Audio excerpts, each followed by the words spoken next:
If there's one thing I love, it's fighting games. And if there's two things I love, it's fighting games and Lyme Disease Awareness Month. But if I had to fit a third thing in there, it'd be Final Fantasy. So imagine my excitement when I learned that back in 2008, or 9 if you're an American, Square Enix released Dissidia Final Fantasy on the PSP, a crossover fighting game featuring characters from the series' 2 decades history. Dissidia is great. Its sequel, Duodecim, is even better. And now it's dead. I've been waiting 6 years to get this off my chest, and you are going to be witness to my public grieving session. But first, let's celebrate a life.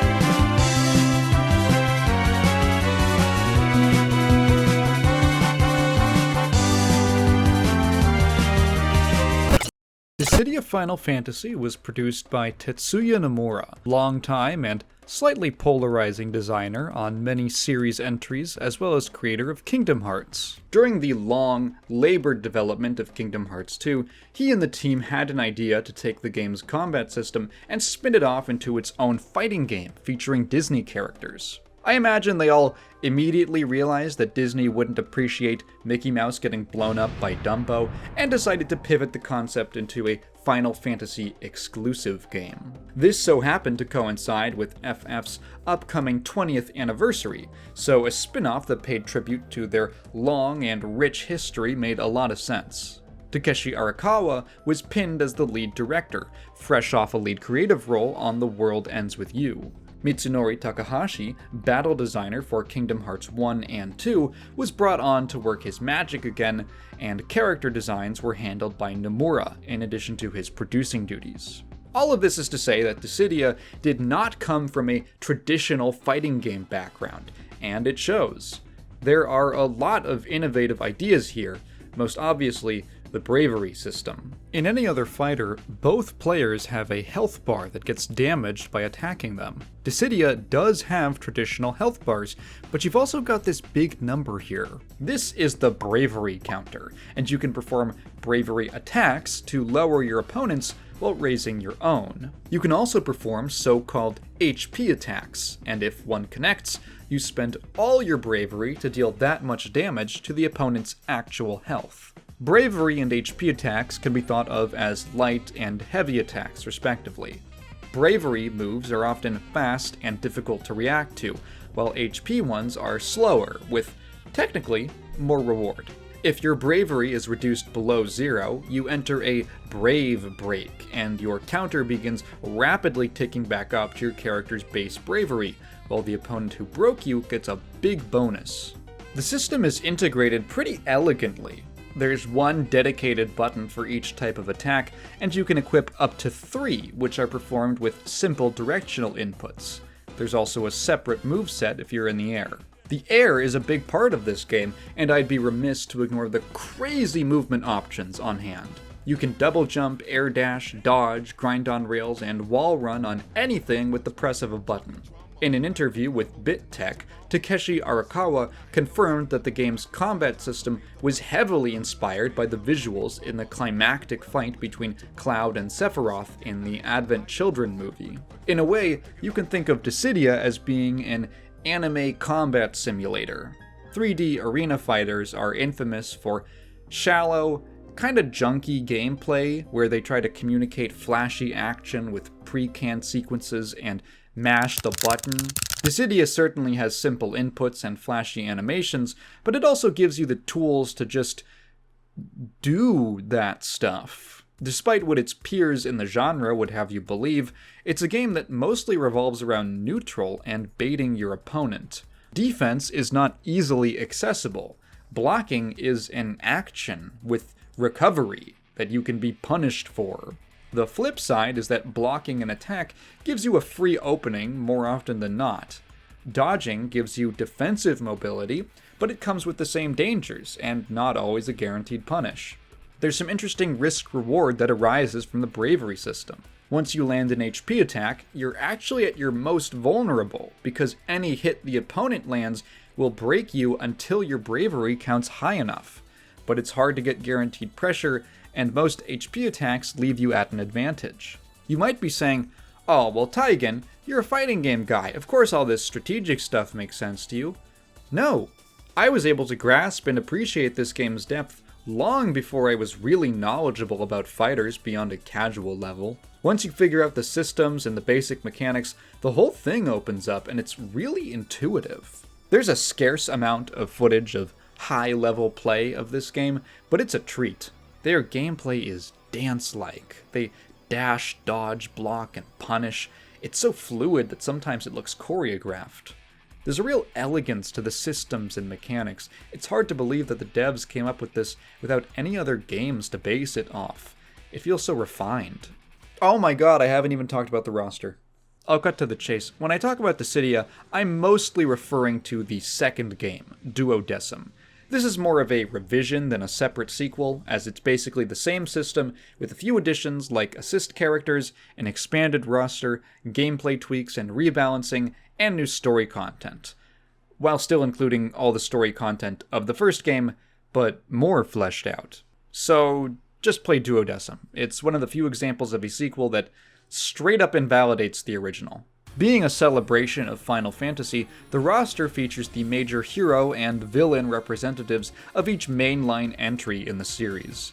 There are a couple curious but understandable picks. A lot of people debate whether or not Vaughn should really be the rep for 12, and while 6 has no true main character, they went with Terra, which makes sense. She and Celeste are the closest to being protagonists. On the villain side, there's also the trouble of a lot of FF games having ultimate big bads who aren't traditional fighters, or they're like a big evil cosmic thing that shows up and is like, I'm actually the bad guy, haha. In these cases, they just went with the more sensible and interesting options. Also, Jecht is here to be Ten's villain. He's not really the villain of that game, but hey, he's not going to turn down an opportunity to bully his son. I love the art style of this game. For the more modern characters, they look about like they do in their home games, but the older pre-7 reps are all rendered in their original concept art looks. I haven't been shy about my adoration for Yoshitaka Amano's artwork, and seeing so many of them rendered in 3D like this is just a delight. It's not as if they're leaping off the page, though. There are some clear modifications here. I have to commend the visual team for taking this huge assortment of characters who can look wildly different from one another and finding a style that blends them all together seamlessly. And if you prefer a different design, every character has 2 or 3 alt costumes that are often based on things like their original sprites, different games, or other concept art. Maybe tone down the bloom, but this game is really pleasing to the eye. A little touch I adore is the way that HP attacks are represented. When you activate one, there's a pop-up with its name at the top of the screen that matches the look of the UI from the game the character is from. It's the little details, you know? Every character is captured not just visually, but in gameplay with unique identities. The Warrior of Light is a straightforward all-rounder. Cecil switches between ground-focused Dark Knight mode and an aerial-focused Paladin mode. Terra is a projectile zoner, while Kefka is a wacky zoner.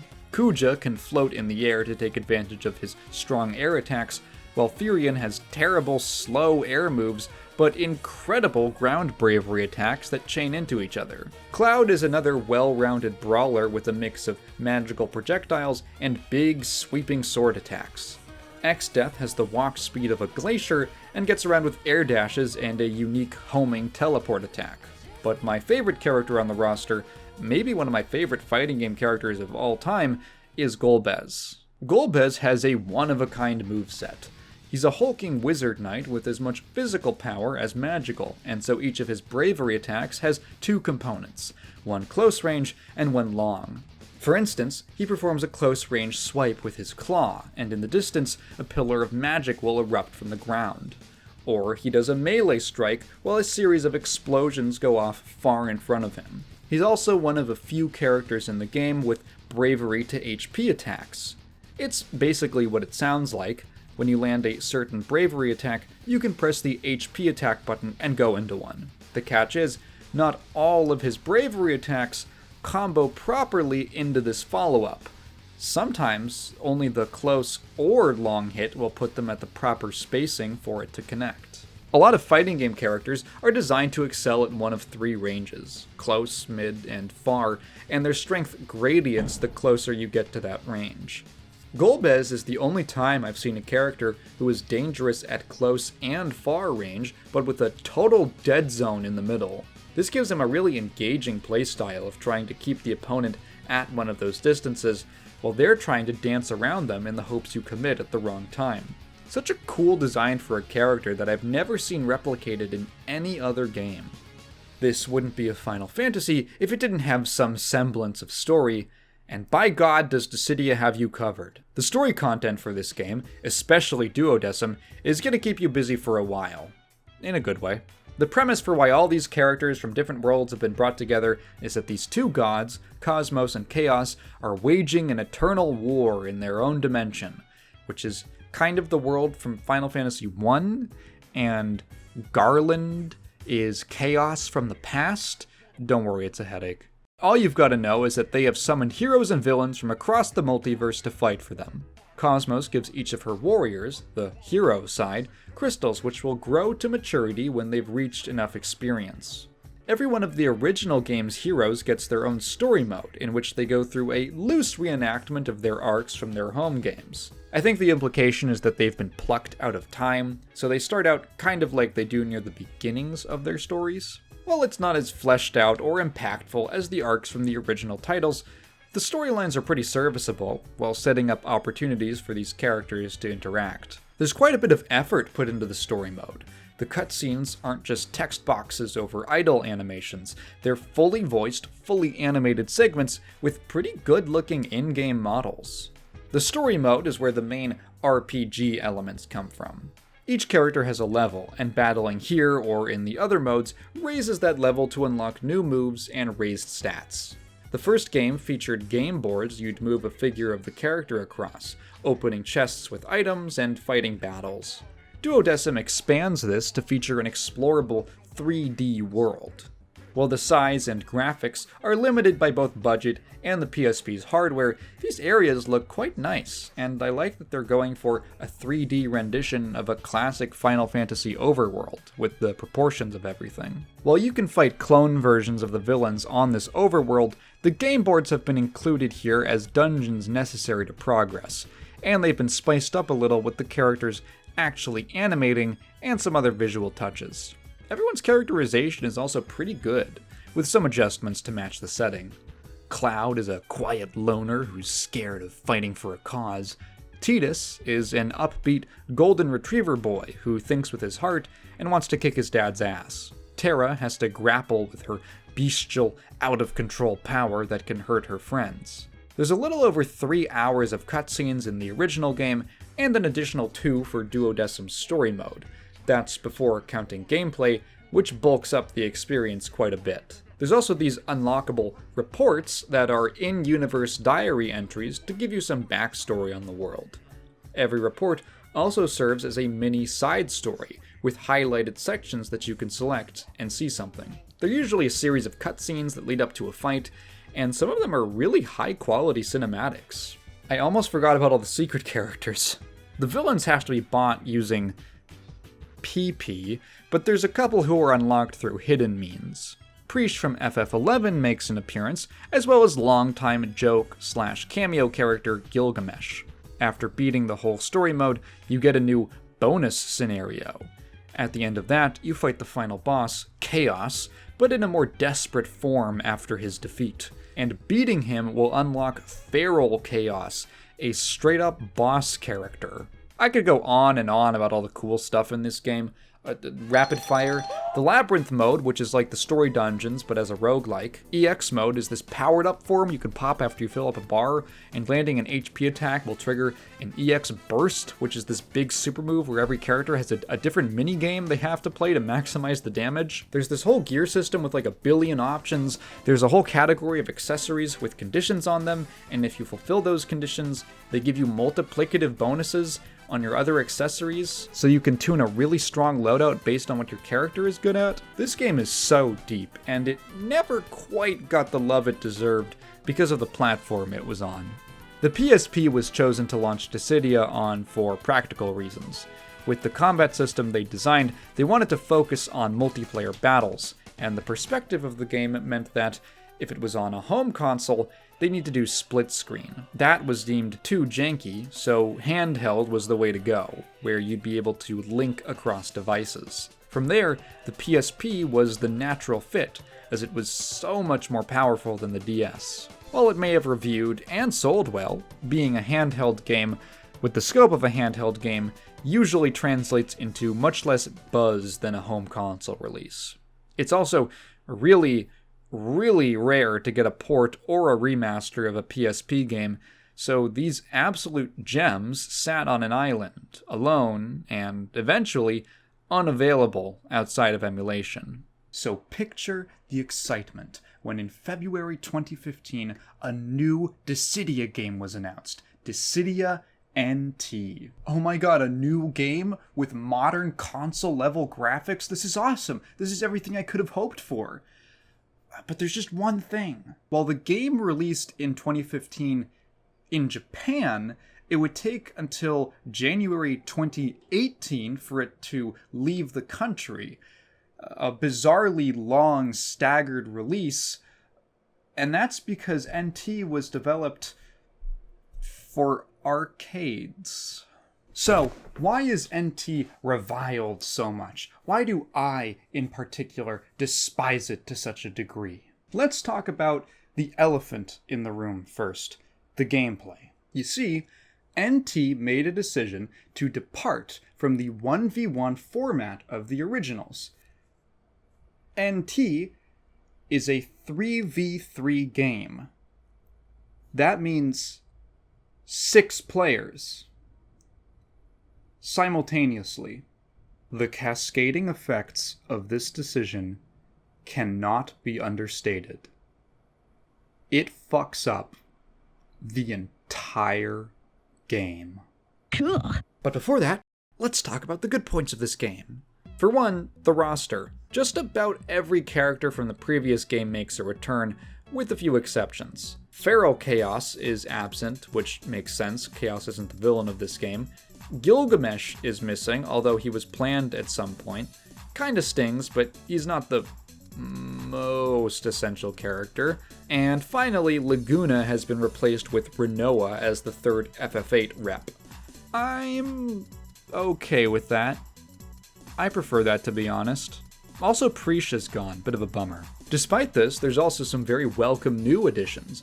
Noctis is here, of course, with 15 being the most recent release at the time of the console port. Y'shtola is here from 14, and who doesn't like Y'shtola?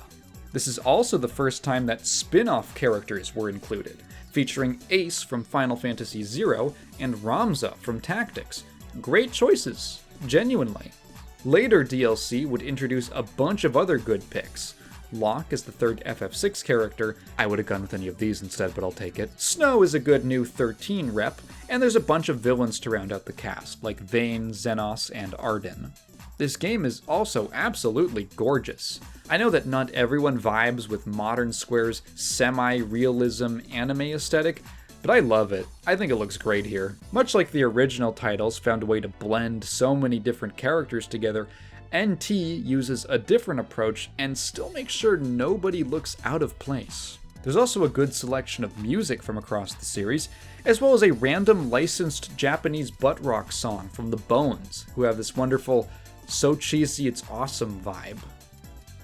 Alright, that's all the good stuff. I'm sorry if you like this game, but the rest of this video is going to be brutally negative. Number 1, stage variety. Something I didn't touch on when discussing Duodecim is the wide variety of stages that were on offer. There's big, open fields, confined rooms, labyrinths split by pits, tall funnels, stages with multiple floors, and all of them are further distinguished by unique terrain, grind rail placement, and destructible objects. There's also Omega versions of each stage, which add in some kind of hazard or special mechanic. I love all of these. Except for Ultimisia's Tower, this one sucks. It's way too narrow and cramped, the camera's a nightmare, it's a worse version of Planet Core. With these options, stage selection can be an important part of matchups. A more vertical stage might serve you better if you had a strong aerial game. When I played Firion, I always liked Lunar Subterrane because I could get the high ground and force the opponent to come to me, where they'd need to deal with my grounded pressure. All of this is out the window in NT because you can't do that with 6 players. Because there's so many more people to fit in a match, the average stage feels 3 times larger than in Duodecim. There is unique geometry and everything, but the sheer size makes all of them blur together, and it doesn't feel like the stage is nearly as impactful as before. The only ones I really like are the smallest ones because 1, they get to have a lot more detail, and 2, they confine the action so you're not spending so much time flying around. Rail grinding and wall running have been taken out for whatever reason, maybe the latter because verticality isn't as emphasized, but man, I miss rails. A lot of these stages take so long to traverse, and there's now a stamina bar for air dashing. This is what happens when your county slashes the public transport budget. Sorry, bud, you're gonna be air dashing to work today. The removal of these movement mechanics suck a lot of life from the stages. Sure, they might look pretty, but functionally they're mostly the same. Previously, every surface could be factored into your attack plan. A pillar could be an escape route or a mix-up. The biggest differences between these are the scant placement of walls and minor topography. Systems have been ripped out across the board.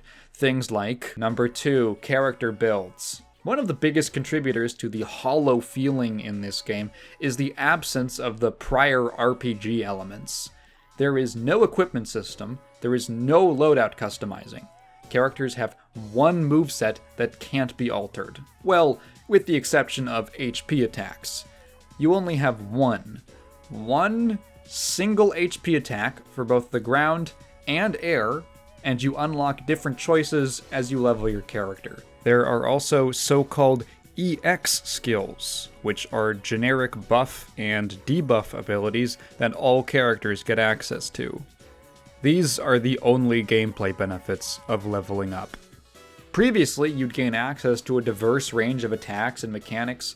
Duodecim's loadout system allowed you to invest a bank of CP, game devs stop calling things CP, into things like enhanced dashes, quick falling, wall jumping, and things that altered existing mechanics. Christ, you had to invest points into the ability to air tech. You could take that away. What a cool concept for a fighting game. For most characters, this means that you can choose to forego entire moves if you don't like them, and mix and match as you please. Feral Chaos is designed around the loadout system, with his incredibly strong attacks balanced by their high point cost, meaning there's a lot of ways to play him that focus on different parts of his kit. All of this is gone in NT, and instead replaced by nothing. And why is it gone? When NT was first envisioned, they were planning on a PS Vita release, but Taito, a subsidiary of Square, suggested an arcade release. The major upside of arcades was that it was much cheaper to play a single match, as they don't require consoles, a game purchase, internet, or DLC. 3v3 was a point of contention, but they decided on it because Team Ninja, who would be doing the major development, didn't trust themselves to make something that wasn't just dead or alive. The other benefit of 3v3 in their eyes was that it encouraged people to play in larger groups and captured the Final Fantasy spirit of assembling a party. I guess they missed the part where Final Fantasy games are single player, where you control each party member. They got so close to making 3D Marvel vs. Capcom, and they went with League of Legends. I can't believe it. Because it was an arcade title first, NT lacks a lot of the in-depth customization of the previous games. It would just be too awkward and diversionary when the game is supposed to be a cabinet 20 people an hour can walk up and play. Thus, the dramatic reduction in depth. Hey, you know where else there was a dramatic reduction in depth? Number 3, character movesets. Remember Golbez? Remember how cool he is with this unique playstyle and moveset, the close and the long-range interplay? Let's check him out in NT. He's got Orb, and Orb, and Orb, and orb. And orb. And orbs. This is the most brutal rework of a character I've ever seen, and I used to play Mordekaiser. At some point when designing this character, they must have realized that Golbez's playstyle just doesn't work in 3v3.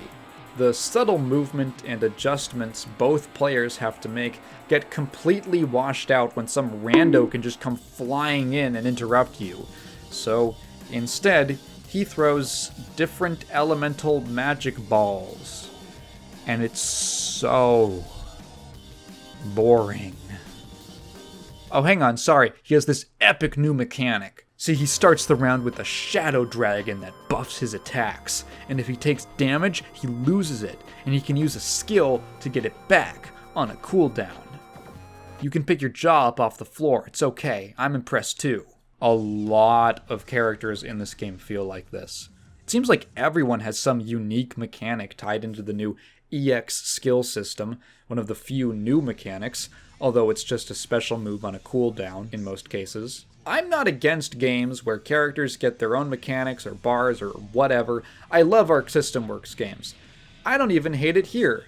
It's just an indicator of how pervasive the effects of 3v3 are. In Duodecim, characters all basically play by the same rules, but the specifics of their kits forced them to interact differently with them, and the systems in place allowed players to tailor those characters to certain playstyles. 3v3 creates so much chaos that all the subtlety of the gameplay gets swallowed up by noise. Blocking can be held now because the game is too fast and punishes are harder to find. Previously, HP attacks could only be guaranteed after a wall splat by spending an assist bar. Now, it's free, because offense is so hard to build in a game with gigantic maps, you need guaranteed reward. So much of the game has been cored out, and the only way to plug the hole is to make characters into little timer mini-games. Number 4, general gameplay messiness. I've been alluding to it this whole time, but I don't find NT to be a very fun or engaging game to play. The original titles were often called chaotic. I would chalk that up to the flashy effects and the fact that close quarters in these games is very high tension. A lot of fighting games at a low level feel mashy and chaotic. It's just how it goes.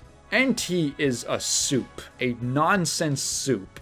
There are so many instances during gameplay that I said, what the fuck is happening? I neglected to mention summons before.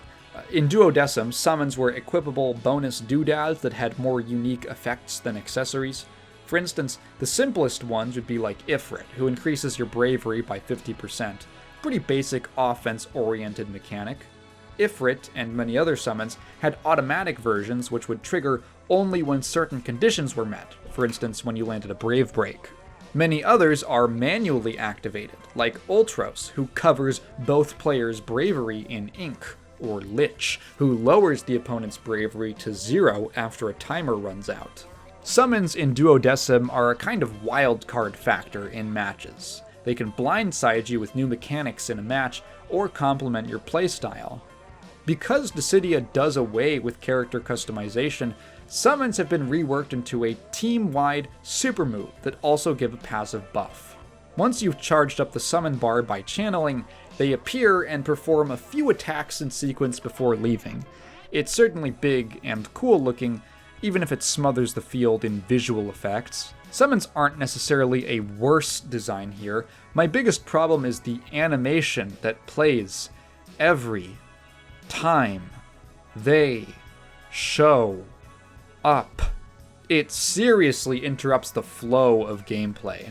After an hour, I was sick of how long it took. These are all 10 seconds on average, and they'll happen usually once or twice a game. Player interactions in general are much shallower. The hectic pace of gameplay and the fact that someone can fly in at any time means that there's no time for a neutral to develop. Oftentimes, I struggle to just engage with the opponents at all. You spend so much time chasing people down, flying after characters who aren't paying attention to you. Fight me! Please! I just want to fight! In my fighting game, if I wanted to chase, I'd go to a fucking drag bar. Playing NT for more than an hour fills me with restlessness. Most of the gameplay is flying into someone who isn't even paying attention to you and taking pot shots until you win. It's boring. It's difficult to see my contribution to the team effort, or my teammates' contributions for that matter. I feel lost in a storm of particles and animations, long periods of inaction and cooldown timers. It makes me want to take a break from the competition and just enjoy a cheesy crossover game story mode. Number 5, single player. Alright, so the previous games had these long, fleshed out campaigns with individual character stories, unlockable characters, all that jazz. NT presents you with a big branching tree of nodes. The first node is a cutscene that reintroduces the world and the new conflict. Cosmos and Chaos have been succeeded by new gods who were created from their remaining energy, Materia and Spiritus, and they need all the Final Fantasy characters to fight again. Naturally. After the cutscene, you're plopped back into the tree. What's this? What do you mean, one Memoria short? So, every node on this tree is a cutscene or a fight. But you don't just go from one to the next. You need to unlock them by spending a currency called Memoria. How do you get Memoria? By playing other modes. You need to play CPU matches to grind tokens out for the privilege of watching a 1-minute cutscene.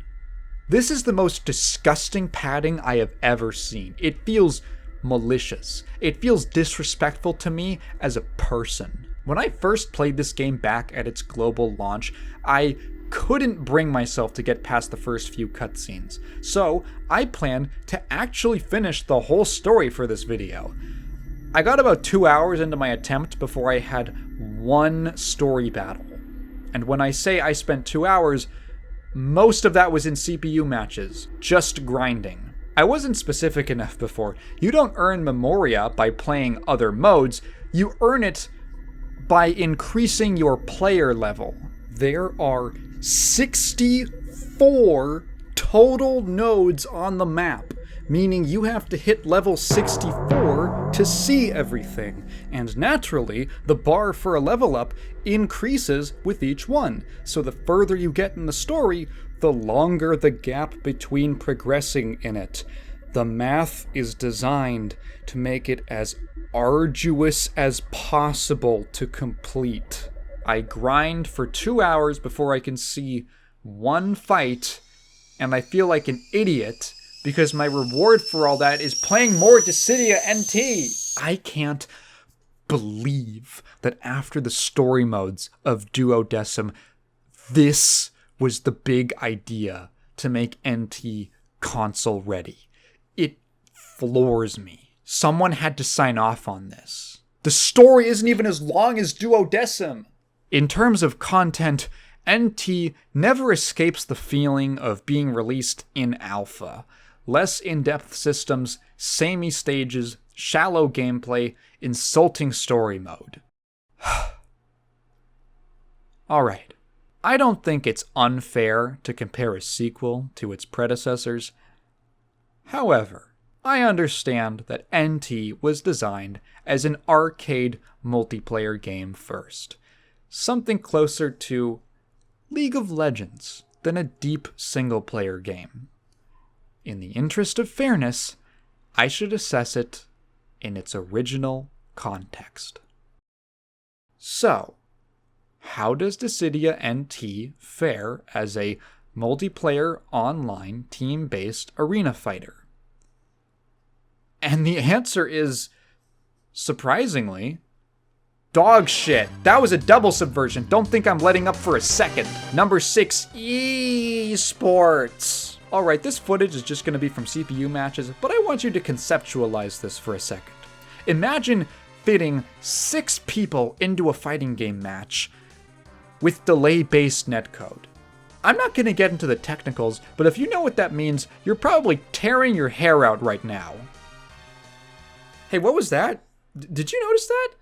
It's barely perceptible, but it looked like my PC was struggling to keep up for a second. Actually, that's lag, because all this footage was online.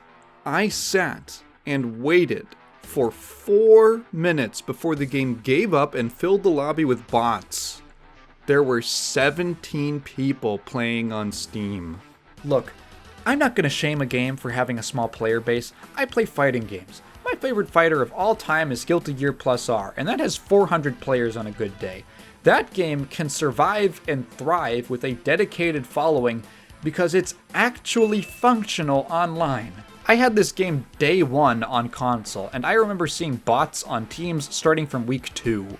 And who can you blame? It's a horribly inconsistent experience unless every single player has a good connection to each other. FPS has figured this out decades ago with client-side prediction, but in the year of our Lord, 2018, Square Enix says that if one of 6 people has a hiccup in their ping, that everyone's inputs are going to have to wade through a swamp before they're registered. Second, NT is a bad team game. With 3 players, the devs decided that the only objective to win would be getting 3 knockouts. It doesn't matter who, and you respawn after a second, but getting KO'd loses your team a stock. This is a horrible rule set, and to find out why, we're going to take a detour into the best designed team game ever, Team Fortress 2. In TF2, every class is built around a core fantasy, aka, when I pick this class, what's the cool thing I want to do? A soldier player wants to shoot rockets at people. An engineer wants to set up a sentry nest and sustain their team with dispensers. A sniper wants to headshot. A heavy wants to be a big meat wall who rounds the corner and barrages enemies with a minigun. These are simple, selfish goals, but if you put them in context, accomplishing them contributes to the greater team goal. This is because, while TF2's main mode of interaction is PvP, the actual win conditions are indirect objectives, like push a cart to the end, stand on a control point, or capture the flag. Killing players doesn't directly contribute to these goals. It doesn't push the cart, but it takes enemies out of the picture for long enough to make pushing the cart easier. A soldier wants to land big rocket shots, so they aim for areas where players are denser, and thereby deny enemies from taking space on the map. Snipers want to get epic headshots, and when they take out strong players or high-value targets, they relieve pressure, which allows their team to push further. When Heavy rounds that corner, especially with a medic on him, anyone caught unaware has to vacate the premises because he is a big problem you have to deal with.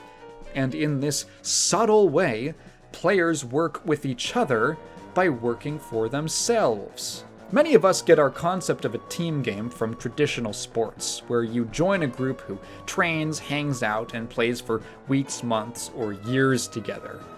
This is not the case in online games.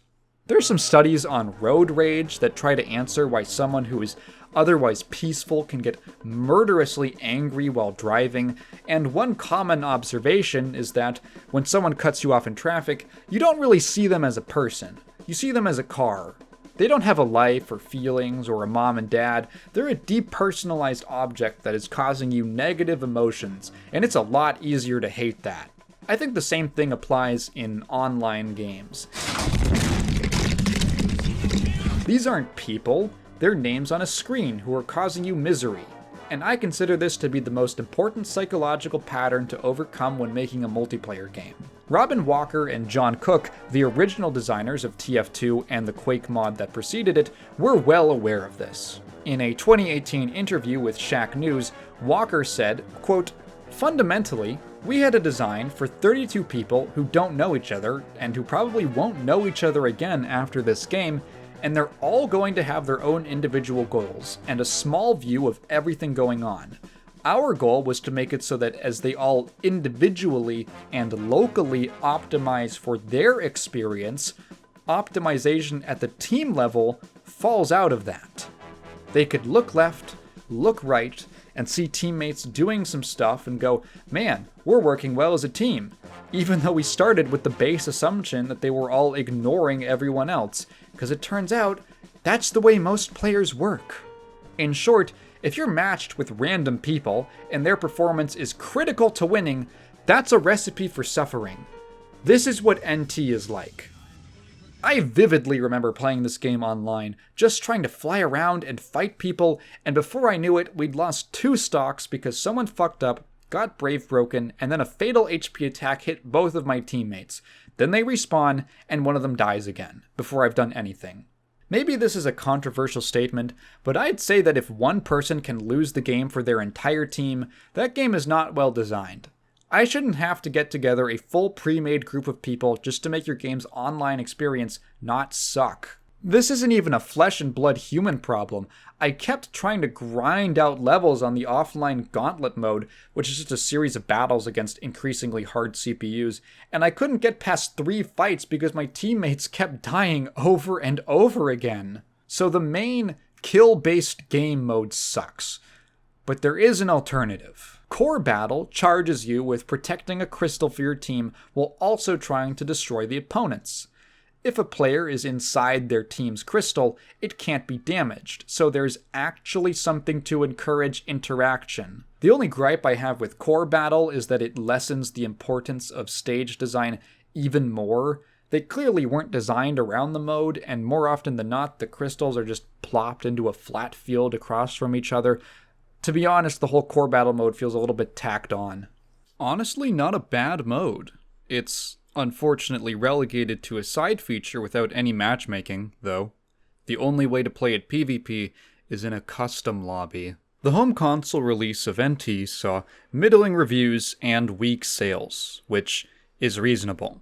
There is very little here to justify a $60 release. I was fortunate enough to not spend money on this and get it as an early birthday gift.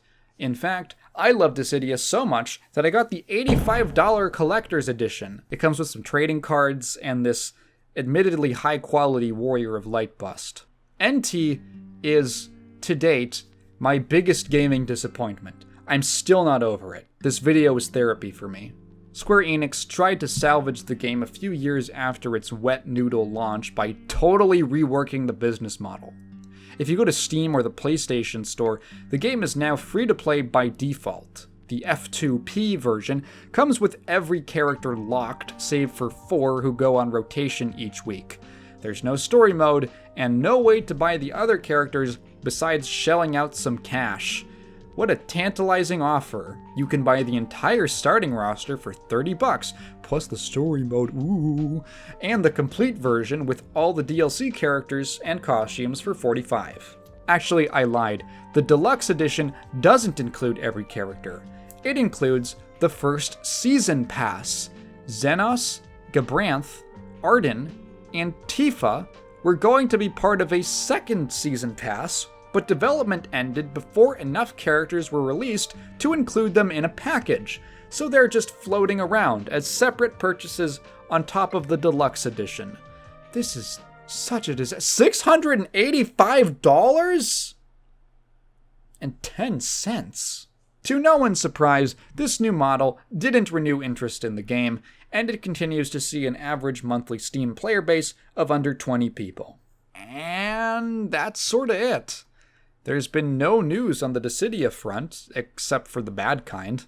The spin-off of a spin-off mobile gacha game, Opera Omnia, was shut down in February of 2024, and despite the Final Fantasy series' continued relevance with 16 and 7 Remake, there appear to be no plans to revive the Dissidia brand. This pains me quite a bit. For one, because I love Dissidia, and 2, because there's nothing else quite like it. Not to date this video too badly, but there's a Bleach game on the horizon that looks like it's taking a lot of cues from Duodecim's combat, and that's cool, but these games had such a unique blend of RPG and fighting game systems, it would be a shame to see it wither away into obscurity. So, let's do something new and exciting, because there is a community of people keeping the series alive. The public Dissidia Discord server has been going strong for years now and supports every game in the series. It's obvious that most of the interest is centered around Duodecim and making the game as accessible as possible to play online. There's a starter pack that combines a standardized version of PPSSPP, the only PSP emulator you'll need, with a save file complete with max level characters and a few starter builds. You still need to do some finagling to get it to work online, but the process doesn't really require any specialized knowledge. The serverites were especially cooperative and helpful, and walked me through the step-by-step while answering any question I had about the game. They'll be linked down below. Turns out that even my casual observations about Duodecim were pretty accurate, if incomplete, and I think that's a testament to how well realized the game is. At a competitive level, Duodecim revolves around deft use of mid-range attacks and movement options to open up the opponent, then maximizing your reward by using assists to extend combos for guaranteed damage and setups that cover multiple options. There are at least 7 viable assists in the game for different purposes, and an assist-focused playstyle gives you access to a pretty powerful combo breaker in Assist Change. A full EX bar also gives you a different, even more powerful reversal called EX Revenge, so while EX bursts aren't a top priority, it's still a valuable resource for closing out games. While the tier list has been pretty solid for a long time, the best characters in the game are also considered difficult to play, so there's a good amount of character diversity. In fact, the pick-up-and-play nature of movesets meant that the few people I did play were all able to switch between a bunch of different characters and still play them competently. Well, anything would look competent against me. Because of the sheer amount of options for gear, accessories, and loadouts, there's no single best build for a character, rather common options that lean into certain strengths of the character. I think it's also worth noting that despite me getting washed for 2 hours straight, none of these are really touch-of-death situations. The natural restrictions on combo length, combined with the need to build bravery, meant that even in games where I lost in 2 or 3 interactions, there was actually opportunity for me to do something. There are a few things that are banned, but it depends on the organizer of the tournament or the agreed-upon rule set. A few stages as well as summons are off the table. It is worth noting that this way of playing the game is still very susceptible to lag and delay, and depending on the connection, it can get pretty messy. If anyone is curious, try to link up with someone who's at least on your side of the country. I had a great time playing with the community there, and it'll be linked down below. I didn't want to end this video on a low note, so even if the series is dormant for now, I'd at least like to thank the people who continue to keep it alive and developing. Sadly, like I said before, it's very rare for a PSP game to get remastered or ported to a modern system, and it's also difficult to get it working on something like Fightcade. So, for now, all we can do is hope that Square puts some resources into making these games easily accessible and playable online again. In the meantime, though, I hope this video has inspired you to take a closer look at Dissidia and appreciate it the way that I do. As long as I'm not playing on Ultimisia's Tower. Thank you to my patrons who keep this channel free. $10 a month subscribers get access to exclusive commentary tracks for these videos, and you can also give me a one-time donation on Ko-fi. Check out my podcast. Bye. Here comes a daredevil.